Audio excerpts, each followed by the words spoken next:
Direction la Russie à présent, plus de 60 morts et au moins 145 blessés. Le bilan s'alourdit après cette terrible fusillade hier dans une salle de concert en banlieue de Moscou. Une fusillade suivie d'un énorme incendie au Crocus City Hall où ont pénétré plusieurs hommes armés en tenue de camouflage. Ils ont ouvert le feu sur le public à l'arme automatique avant de lancer une grenade qui a provoqué donc cet incendie. Attentat revendiqué par l'État islamique. Les assaillants, eux, ont réussi à prendre la fuite et sont toujours recherchés.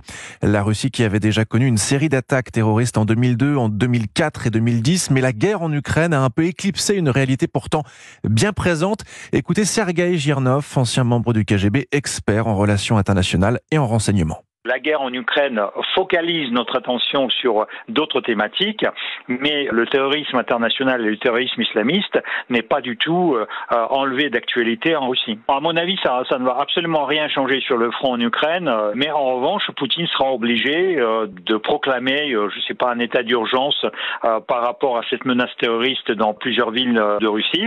Et ça, bien évidemment, ça aura une conséquence dans l'organisation des services secrets. Mais à mon avis, il n'y aura pas une conséquence directe sur la guerre en Ukraine. Propos recueillis par Geoffrey Branger pour Europe 1, puis c'est à souligner, les États-Unis annoncent avoir mis en garde la Russie en mars contre une attaque terroriste susceptible de viser de grands rassemblements à Moscou.